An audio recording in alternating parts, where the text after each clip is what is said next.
This album cover has that classic feel to it. Kinda looks like something that you might find when you're digging through your parents' record collection.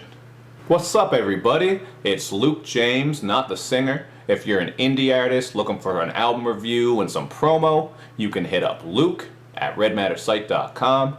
And what I have for you boys and girls today is a review for this new Mayor Hawthorne album, Man About Town. And this one might seem like a little bit of a surprise since most of my channel is focused on hip-hop, but Mayor Hawthorne is one of my favorite non-hip-hop artists, so I was really excited to hear this one. Because for the most part, he's really been experimenting over the years. I mean, his debut album, A Strange Arrangement, had that classic Motown sound, and then with his second album, How Do You Do, he brought in some more upbeat sounds and just kind of updated his overall sound a little bit, so I thought that one was really dope.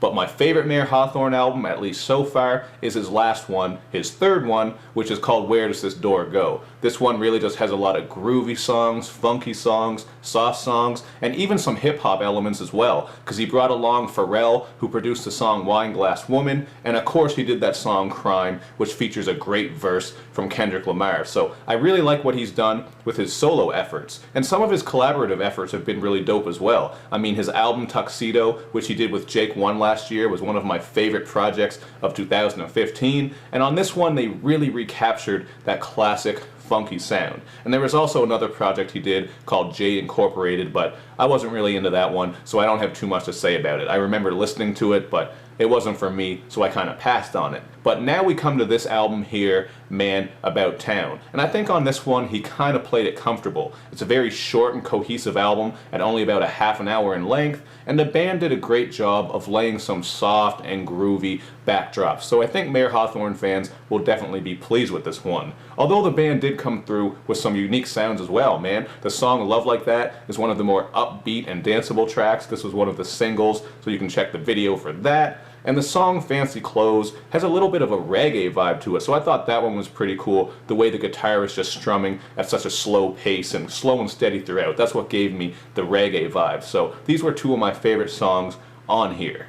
But if I'm being honest, I think it's the production and the vocals that really steal the show on this one, man. Not to say that the lyrical content is terrible, but it's just pretty simple and there wasn't too much here that was out of the ordinary. I mean, the song Book of Broken Hearts obviously deals with broken hearts, and the song Breakfast in Bed has Mayor suggesting that a lady stay for breakfast in bed after a long and wild night. At least that's how I took that song. So these ideas aren't overly new or inventive, but they still sound alright. But I gotta say, man, one of my favorite tracks on here is Lingerie and Candlewax. Just from that title alone, I knew I'd like this one because it kind of invokes a certain imagery. It's all about how the night starts off just smoking in the back of a Cadillac, and then it ends, well, obviously, with lingerie and candle wax. So there's definitely some sexy vibes going on throughout this album, and I like the production on that song as well because it has this slithering bass line going on throughout it. So this is a track that really stuck out to me. But as for other sexy tracks, the other single, Cosmic Love, also comes through with some sexy vibes. The beat is very smooth and groovy, and Mayor has this one line where he sings about how he wants to get a rocket ship so that he can fly into your galaxy because his antenna is pointed at your cosmic love.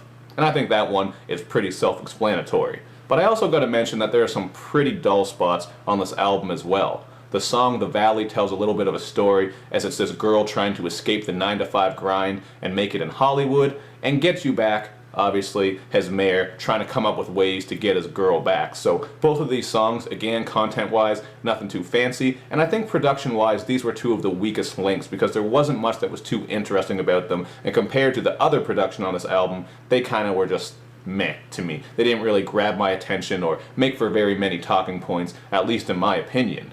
But overall, I still think this is a great album, and if you're a Mayor Hawthorne fan, you're going to be pleased with this one. I think after years and years of experimenting, he just wanted to come with a more simple and refined sound this time around, and I can definitely respect that, so I give this one a 3.5 out of 5. The Mayor Hawthorne fan in me wanted to heap praise on this one. Like as soon as it came out, I was prepared to rate this shit super duper high, but I think a 3.5 is fair. It's not too inventive. I don't think it's his best work, but it's still a smooth quality project that I'm definitely going to have in rotation and be listening to throughout the year. So you guys check it out for yourself, and then hit me up in the comment section to let me know what you think, man. Do you think this is a great album? And if you're a Mayor Hawthorne fan, what are some of your favorite albums of his? So let me know in the comment section, and make sure you do all that good YouTube and social media stuff, man, where you like my videos, you share them, you follow me on Twitter, you retweet the videos, and you especially subscribe to my channel.